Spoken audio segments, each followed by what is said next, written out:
વડાપ્રધાને યુદ્ધની વૈશ્વિક અસરને લઈને દેશવાસીઓને સોનું ન ખરીદવા તથા વિદેશ પ્રવાસને ટાળવાની અપીલ કરી, જેની જ્વેલરી અને ટ્રાવેલ્સ ઇન્ડસ્ટ્રીનો શું મત છે તે જોવું ખૂબ જરૂરી છે। એક વર્ષ માટે સોનું ન ખરીદવા વડાપ્રધાને અપીલ કરી, ત્યારે અમદાવાદના જ્વેલરી એસોસિએશને પીએમની અપીલને આવકારી અને કહ્યું કે બહારથી આવતા સોનાના કારણે વિદેશી હુંડિયામણને અસર થાય છે। જો આ ટાળવામાં આવે તો વર્ષે આશરે 72 લાખ કરોડની વિદેશી હુંડિયામણ બચાવી શકાય। શુભ પ્રસંગે નવા ખરીદીના બદલે જૂનું સોનામાંથી ઘરેણાં બનાવવા સલાહ।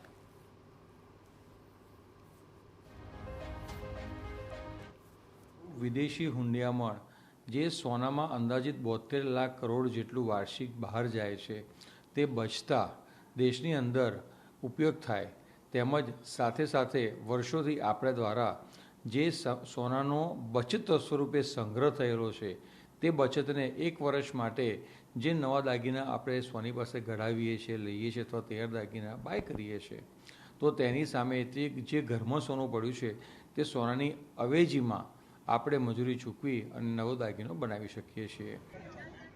હાલ વેકેશનનો સમય ચાલી રહ્યો છે, ત્યારે પીએમએ અપીલ કરી કે ભારતીયો વિદેશ પ્રવાસ ટાળવા જોઈએ।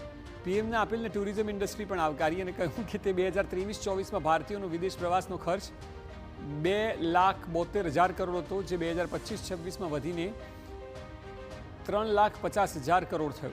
જો વિદેશ પ્રવાસ અટકે તો દેશનું નાણું બહાર જતું અટકે, સાથે દેશમાં હવાઈ મુસાફરી સસ્તી થાય તથા ફરવા માટેના વિવિધ સ્થળોનો વિકાસ થાય, ઇન્ફ્રાસ્ટ્રક્ચર ઊભું થાય, જેથી દેશને લાભ થાય। મનાલી, શિમલા, કેરાલા કે દાર્જિલિંગ સિવાય કોઈ ડેસ્ટિનેશનો નથી કે જ્યાં ફરવા જઈ શકાય।